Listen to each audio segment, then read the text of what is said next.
how's it going, guys? This is Christian Zervies. I'm the podcast editor here at the West Side Story, with the first of what hopefully should be a series of podcasts. I'm here with Louie and Anthony. How's it going, guys? Hi. Hey. No. All right, so this is going to be the West Side Story podcast.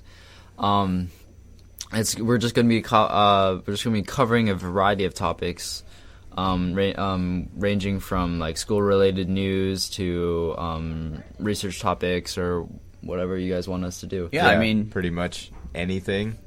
Well, it's audio almost journalism. Anything. But definitely anything. Okay, but we'll be just doing stuff that's interesting to you, like maybe pertaining to, I don't know, studying habits. Hopefully we'll have one about sleep and how to pull an all-nighter, pro tip. All things related and relevant to West. Okay, so on today's edition of the podcast, we're going to be featuring an interview that we're doing with new teachers. This week, we're going to be including the interview that we did with Boylan and Smutz.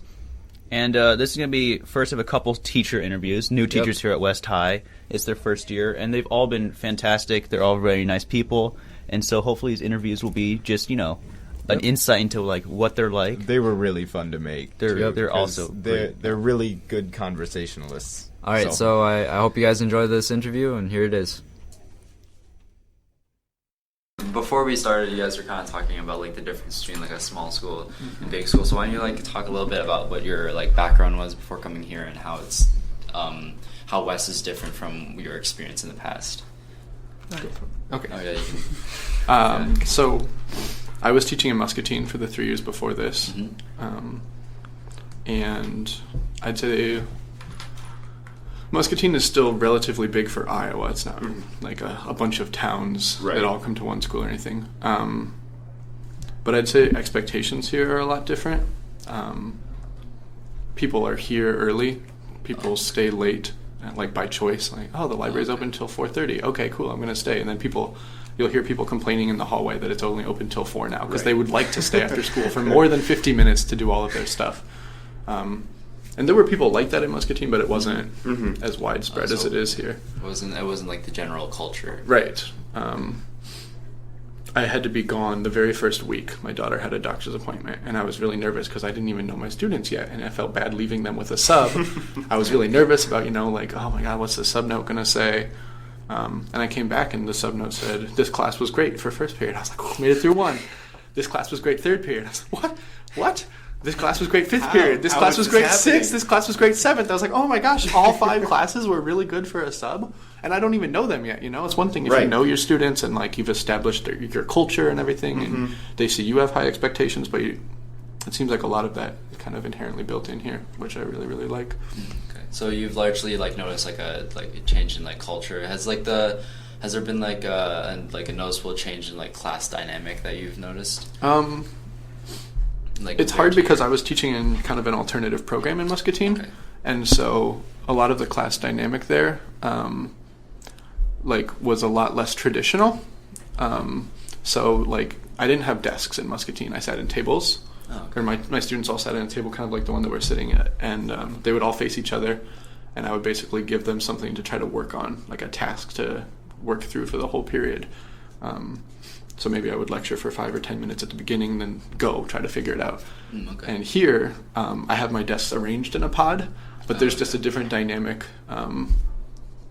in that way, I guess. Students here are a lot more used to, I think, kind of a traditional, like, here's a lecture, here's information you need to know, go write your paper at home. And it's less like, let's read this whole story out loud together, or it's less, So I think the class dynamic is like a lot more focused in a lot of ways, and also I'm hoping that I can kind of break my students of this, but like less willing to take risks, a little bit afraid of doing something wrong, and it's like it's the beginning of the year. We're gonna, like take a risk. It's okay. You have a lot of time to learn it. So do either of you guys kind of see like?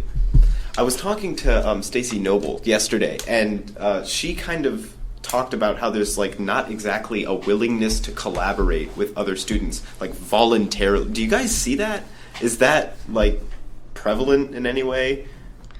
I don't see it, not a willingness to it, but maybe it's maybe not as much an everyday thing, Right. here. So it's just less like established. students are, like you said, used to a lecture, and they're willing to sit there and listen to the teacher talk instead of maybe talking it out with their peers. Yeah. So we didn't have you answer the question, but maybe Okay. we want to talk about your background as well. So, Yeah. This is actually my 12th year of teaching. So I taught for 4 years at Iowa Valley in Marengo, pretty small school. And then I was at Benton Community for the last 7 years, which is a bigger school, but it's all a bunch of small towns that come together. And so it's very different here. My class sizes are quite a bit bigger, so that's been a very big adjustment for me. I like to know right now which students don't get it, and I have to figure out a way to do that. So I'm still working on that, but that's probably the hardest part for me right now. But like you said, the kids have been very good and willing to listen to a teacher talk, and they don't need to be entertained. It's like they want to learn. So it's neat to see. I think that's kind of just like, in the past, Dr. Argenbright has really, really stressed like being in class on time, and then just like being there with like an effort and a willingness to just absorb information and not even like take it in and just spit it out like kind of like an encyclopedic kind of way, but actually like retain it. Right. Yeah. So do you feel that like the students like expect like a sort of lecture format, and how do you feel about that format versus like other sort of like classroom styles that you've experienced in the past? For as many students as we have, like a lecture is probably the best way to get the information to all the kids. But I love doing a lot of different activities, so I'm excited to try to figure out where I can fit that in. But the pace here is a lot faster than than I did at my last school. We had block scheduling, so we had the luxury of hour and 20-minute classes, but we didn't cover near as much of the book. In here, I'm covering as much in a day, but I only get 55 minutes. You to get do it. like less than half the time. So that's been definitely More than half. more than half, but Right. but That's still, a bad mistake with a math teacher, I'm but okay, struggling. all right. I'm struggling today. But More coffee. that has been a huge difference. Just the rigor and the expectations. So time management seems to be something that a lot of you seems to be in common. So how would you, Mr. Boylan, how would you say that has affected your like teaching style and how you structured the class? It's I don't know about structure of the class. I might have to tackle that later. But as far as what she was talking about with like giving feedback immediately or being able to help students immediately, I've always kind of built towards like a project. And in an English class, lots of times maybe that's a paper, but you can build towards lots of other things too, like a podcast, like what we were kind of talking about, right? So my goal has always been, I don't want to get to that final paper and not have read anything until then. Like I should know what paper you're going to, what grade you're probably going to get, like way before that. And in the past, I've always been really good about calling parents when I see someone not meet step 1 in an 8-step process, because I've been able to collect all of them that were done on time, read all of them, give feedback in a night, and that's been easy in the past. And it's really hard here just because I have 140 some students. So if I'm saying, okay, this paper is due in 3 days, the first day is going to be like a brainstorming pre-write, the second day is going to be an outline, the third day is going to be a rough draft that we peer review, and the fourth day your final drafts are due. It's a faster process like she was talking about, so instead of that taking 8 days, it now takes 4, because when I say go do this, my students all go do it, which is awesome.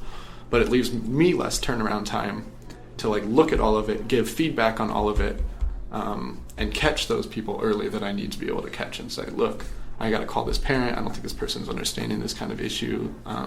They're not like misbehaving in class, but that doesn't mean they know how to write literary analysis, And it's hard for me to do that and manage my time there. That's definitely something that I'm trying to work out the kinks, because I don't want to abandon it. I think it's probably best practice to be like checking in along the way. Right.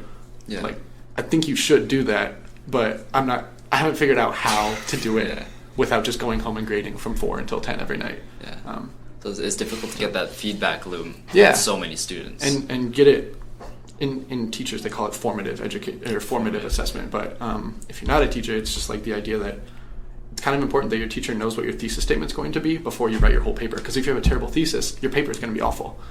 And if your thesis is really good, your paper can't be that bad. So I want to look at all their thesis statements and leave them comments back and make suggestions for how to fix them, and then look at their second draft of their thesis, and then they can write their paper. But that takes time. And when you have 60 people in one class doing it one day, if I spend 1 minute on every one of their thesis statements, that's already an hour. And that's if I spend 1 minute like reading and commenting back. So that time management is tough. The in-class time, I wasn't on a block schedule, so the in-class isn't super different for me. But so like it's kind of a lot of the students here, at least in our like local group, they complain a lot about time management, or not even necessarily complain. They just kind of like, I don't know, passively aggressively talk. Right? Yeah, it's just, oh well, I spent 6 hours and was up till 3 a.m. last night studying. But it seems like it's on both ends that happens, especially for new teachers like you guys adjusting, just because the for you guys time management outside of school, like preparing and responding to students, is just as much, if not more, difficult than what the students have to do. Which is like, I don't know if a lot of students actually see the other half, where the teachers do so much work, because you guys aren't there just to like spit out information at us. You're there to try and like help us along a path, like you said, like a step process. And so, yeah, that's kind of my thought on that. I thought I would have a question. I don't have a question. I couldn't think of one. So, I do have one. But one of the stories that the West Side Story is doing this year is teacher feedback, and so that's kind of goes with like the teacher support. Like, so you've it's like a big adjustment from like small class sizes to like such large ones. You have less time, and so how do you feel about like the level of like feedback and support that you're getting from the teaching and administrative staff? I know you talked about this in our interview, and you said that a lot of the teachers, well, some of the teachers at least, were really good about Yeah, the math teachers have been great. If they already have something made up, they just put all their information on a flash drive for me, and so I can take it and edit it, or they don't care if I do it my own way too. They're like, here's this, if you want to use it, great. If not, do it your own way. But they've been really helpful, all the teachers, and I've talked with the administrators a couple times, and they've all been great too. So yeah, it's neat how the teachers work together here. Definitely. I think there's a lot of support, like she's talking about, especially like with materials. So I don't want to seem like I don't feel supported. I totally feel supported, especially within my department. And I haven't needed that administrative backing on anything or support from there. It's just the time, like it still requires time. Right. To try to set things up a certain way. And if I want to try to break how I've always done it kind of a thing, then that requires this like relearning time or this replanning time of like, what steps do I want to take to get to an essay if I don't want to take the steps that I think I've always done or that I want to do best. But no, I think people are very willing to help. They've shown me, hey, this is my calendar, this is how I pace it out.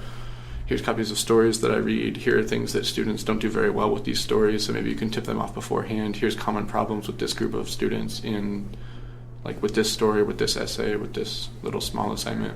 So I think there's a lot of support. And I'm saying it like it's such a bad thing. I think it's pretty awesome that if I go have 30 students, I tell a class of 30 to go do the homework 29 do.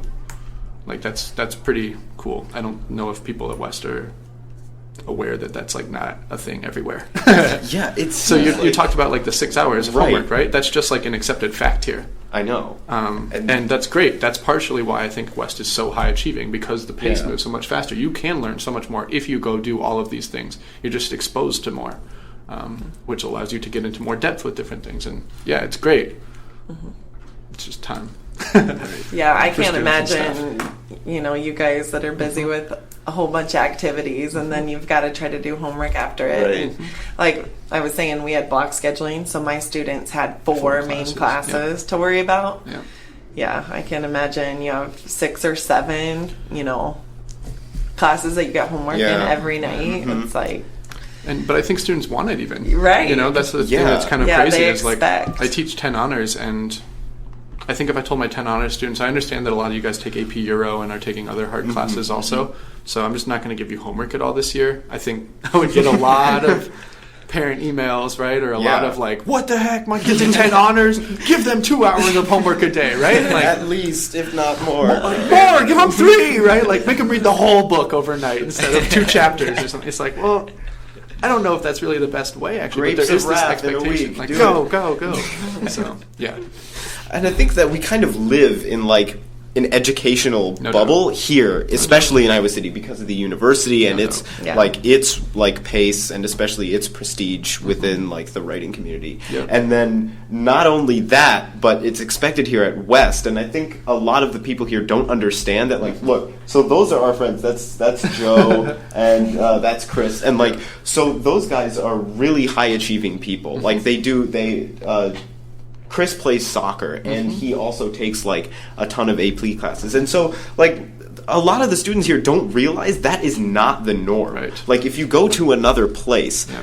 like kids do like 2 or 3 hours of homework every night, and then they're done. Like I have a couple of friends in Alburnett that do like we'll go to class. I have 2 classes a day, and then I go home, Right. basically. And they don't have any homework. And I feel like it's so rigorous here Yeah. that nobody understands. It's not always the case. Yeah. And then there's the environment here produces such high achieving people, but we're just unaware of what else is out there. I think that's true. Yeah. Yeah, definitely. You know, all of that hard work pays off in the Well, end. yeah. So you can see like #1 school in the state Right. with ACT scoring and things. So it's like it does pay off. So Yeah. just keep working. And I think future outcomes for students are, I mean, I don't know, but I would assume they would be really, really good here. Obviously, I haven't had any former students here that have gone on to do things, but I'm from Ames, which I think might have been second or maybe third in that, Right. that list. And it's a very similar community to Iowa City, except smaller. So there's only one high Yeah. school, but same kind of high achieving. Not the Yeah. same numbers because it's not the same size, right? But per capita, probably similar results Right. as students that go to Ivy League schools and stuff. And I walked out of Ames feeling like a very average student, and then went to the University of Iowa and was like, this is easier than high school was for me. Especially my first 2 years before I really got hard into like English stuff. A lot of my gen eds were easier than the AP classes that I took in high Yeah. school. And I would imagine that's a common experience for a lot of students here too. You know, they leave my English 10 honors class, they go take an incredible 11th grade English class and an incredible 12th grade English class, and they can go do whatever they want in English. And they might not even like English, right? Like they might just Right, take it because yeah. they're supposed to. They might be a biology person who goes into pre-med at Iowa or something, or pre-med at like literally anywhere else you Yeah, want to go, exactly. right? In the U.S. or even around the world. But it's just like the assumption, right? So I think a lot of people, even that are in these like regular classes at West, Right. will go to somewhere like Iowa, like No, I did, yeah, I know. and be like, "Wow, I'm good. I can do this for sure." Yeah, and so many kids just take like you said, a lot of people take AP classes just because they feel like they have to. Yeah. Like my friend David he was going to take 7 AP classes this year. Right? Because why not? Well, yeah. Well, actually, there's I lots of don't great know. reasons not to do that. He said last year he took 5 AP classes, and he said it was probably one of the worst things Yep. he's ever, AP because race. he AP had to prepare for 5 AP exams, and that's ridiculous. Like, But on not top of uncommon. I know Yeah. it's so weird to see. It's not even like, because okay, so I've been to a lot of other high schools, not gone there, but so I play hockey, and through my hockey gotcha. team, I get to see like a lot of the Cedar Rapids high schools and Sure. like see how they operate, and it's so much different here. Yeah. And it feels different. Like it's almost tangible. It's the work ethic is always there. It's totally tangible when you walk in the door. Like I get here, I think early, like 7:15, and there are already hundreds of people who've beat me here, and I'm here 45 minutes before school starts. Like that's the tangible stuff that you can notice. Yeah. Or outside my door there'll be like 9 freshmen who are just like they're working on their homework at 7:12 in the morning, and they're like, oh, I have English 4th period, but I don't have a study hall before then. So it's like, wow, So- this is not like, Yeah. all right, we gotta break in the freshmen. It's like these freshmen come in ready to go Like, and and wanting to work. They're nervous. You have freshmen, right? Because you teach algebra and geometry. Do you see the same kinds of things with those kids? Yeah, I think like the older students, set the bar. Or, like Right. you said, the principal, sets that bar high, and it just the trickle down effect. Like Right. the teachers work hard here, the students work hard, and the freshmen have all these other people around them that are working hard, and they've got to do the same. So it's not cool to goof off here. Yeah, it's not cool to be like, I didn't do my homework. Okay, you're a loser, and you're going to have no good positive life outcomes. You will get berated for that. Yeah. And like with Dr. Schultz coming in this year, he also stressed that at the junior high level. And so I think he's going to carry it over. And the freshmen, like my younger brother that came with him, like my brother, he jumped right into it. And he's like every day as soon as he gets home, he's just doing homework until it's done. Yep. I didn't even do that. And I was like, wow, that's pretty intense. Mm-hmm. Yeah. No doubt. That's great. No doubt. So, like we've been talking about like students who are like jumping into like activities and stuff, but like what are your methods for like when you have a student that maybe doesn't participate as much? Like how do you like try to bring them into like the class, like get them more engaged in the classroom, or like do more of like their like work or something? I don't know. Yeah. During the lesson, one thing I really like to do is like walk around the room. So that's definitely been hard with 32 students to check in on everybody. Yep. But I got a PowerPoint clicker, so now I can not have to be at the front of my board and writing things down. So I'm hoping that will help, because a lot of times if you're just standing by a student, that maybe isn't quite as focused as they should be, that will help. Right there, or just give them a little bit of encouragement. They say, I don't know how to do, like, I have an algebra A. Right. I can't do -7 times -8. That was one of the problems today. And I'm like, all right, how are we going to do this? What do we got? And walk them through it, and that helps a lot. Just give the student some confidence. I think it's really important to try to figure out why they're not doing something. So are they not participating, but they're highly engaged, right? So they're still laughing when something is funny in the story. And then you're fine with me, like I'll just say something before class, like, hey, you should share this idea that you wrote in your paper. That's a really cool idea or something. And this early in the year, I'm not super worried about those kind of people yet. Are you not participating because you lack confidence or you've struggled in English in the past or something like that? And if so, are you justified in that or not, right? So now that I'm starting to get like real essays, I can kind of make those judgments. I think in English, lots of times we fight to stay relevant. So as an English teacher, I think every story we read is really important, right? And like totally relevant to everything that happens in life. I know that as a student, even like a diligent student at a high achieving high school, I didn't think that way. Yeah. So maybe that's why, and I think that we do face a burden of being able to say like, I'm going to find something that's more engaging than what you're looking at on your phone.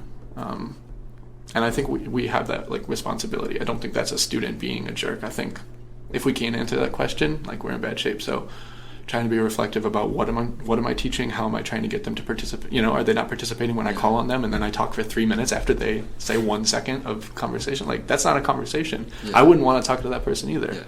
Yeah. So those things are easy. If you really have people that are struggling, I think trying to find something that they're passionate about, like make a human connection with them. So maybe you don't like this English class at all, but you love the Ramones. Okay, I'm going to go listen to a couple Ramones songs and try to see if I like these Ramones guys that you're wearing the shirt of, and then we'll talk. And hopefully you actually know them and not just like wearing the shirt, right? The only Nirvana song is Smells Like Teen Spirit. Yeah, I love Nirvana. That song is so awesome. Yeah. But all those kinds of things, I think especially early in the year, trying to establish, that's hard when you have so many students, but trying to establish relationships with your students so that you can have frank conversations with them so that it doesn't feel like he doesn't like me, he's calling me out.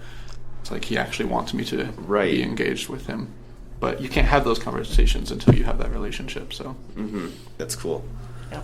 I try to think back to my high school, like, teachers have always put in a lot of work, but I think when you're getting the homework, you're thinking, why are they giving me all this work all the time? Come on. But then, now seeing it on this other side, it's like, okay, that teacher gave you 1 page of homework, but then when they collect it, they're checking 100 of them. Like, if you think about it the other way around, it's like, it's good to reflect back, I guess, because I know as a student, I'm sure I didn't think about those things either, so. How would you say that like your high school has like prepared you for life, and how like maybe like other high schools that you've worked at have like helped students prepare? Okay, so as a teacher, how have I helped my students prepare, or how is Or school, like how schools like help? sorry, like how like schools in your like how did your high school how do you felt it like prepared you for life? Like how well did it? I think, like you guys were saying, that work ethic is number one factor in that. You know, if you're willing to work hard enough. I wasn't the most gifted student, but I worked hard and I got like 1 B in high school. And I'm so mad about that one, but it's like... Lucky. You know, but then I'm sure your guys' ACT scores are a lot higher than mine. Like, I think work ethic is huge. You know, if you're willing to work hard enough and... you know, figure out a way, like as a teacher, to get to all your students, you know, that's going to be the number one factor, I think. Mm-hmm. I felt very prepared leaving high school, but I think high school in general as an experience is kind of a time for you to still have like a buffet of options that you want to pursue. Because there's a lot of stuff that I'm like secondarily interested in that logistically I don't have time to engage with anymore, and that's something that is still there in college or in high school. Maybe like your first year of college, you know, I could take a geology class and I thought that was fascinating. I don't want to be a geologist, but I enjoyed going there for 2 hours for a lab. I can't spend very much time with that anymore, you know. Right. And like I love basketball. I played basketball my whole life. In high school, it was built into my schedule to get to play basketball for 2 hours every day. Yeah. Now I have to really work to find 2 hours to do that. You have to go out of your way. So your focus just gets so narrow, and I think that's I think that's one thing that's really cool about high school is it's not there yet, and you're still able to sample all these different things. And I think it's kind of cliche to say, and find your passion. But the idea that you don't have to pick something yet, and that's cool. Yeah, that's a good way to put it. I like how you said that. Never thought about it that way. So I guess maybe we'll just wrap up with maybe like what are your like goals, academic or otherwise, for this year? Okay. Do you want to go No, first? you got it first. I guess my goal would be to get more than like a couple days ahead of my students. That's one of my goals, my first goal here, because right now I feel like, you know, I'm a couple days ahead, and I know students like to know like a month ahead what's coming up. Like I've had tutors call me, you know, and okay, what's the assignment for this? And like, okay, let me get there. So that's like my first goal. And, you know, going along that line, like, you know, with you guys are so blessed that your teachers update their websites. Right. Like, Definitely. My website was like one of the best at my last school, and now it's like the worst. So that's another thing I really need to work on. I mean, teachers being willing to put up their notes after class, or, you know, all the assignments and all the copies of the worksheets, and it's just, you know, so I guess that's my first goal. Get ahead of the kids, and then definitely get to know my students, and I'd love to watch them participate. I haven't been able to go to many activities yet, so that's one thing. I love seeing you know, students in their element, you know, whether it's sport or a different activity, music or whatever it may be. So hopefully I can start doing some of that, and then just reach every kid in my classroom. Okay. Yeah, ditto. I mean, I don't know what else to add. I totally agree with getting ahead of students. I know like where I'm going in 4 weeks. Right. Like in 4 weeks, this is there.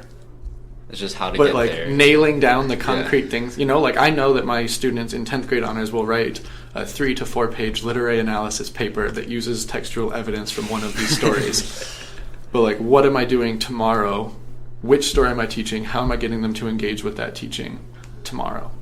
That's what I have. You know what I'm saying? Yeah. And so this idea of like being more than a couple days ahead, having copies actually like ready, so that I'm not scrambling, so I actually have time. Another thing that I really want to make sure I'm focusing on is just because she didn't talk about it, the other things totally agree with sports and other activities. I'm excited for the musical and stuff like that. But I really want to make sure that I'm being diligent with my special ed, like IEP kind of things, and 504 accommodations and stuff like that. And I'm kind of getting all those emails now. They're like, hey, don't forget this kid needs this. Hey, this student, you know, it really helps them to give them that ahead of time. So that's a big goal for me, to try to be able to do that, and then reach out to parents that I feel like doing so would be beneficial. So that was Boylan and Smutz, both new teachers this year. That was fantastic. I thought that was a lot of fun to listen to. Yeah, there are a lot of really good insights. So tune in next week, and we'll also have another section of new teachers. We recorded all the these new teacher podcasts in pairs of teachers. So next week we'll have another 2 teachers.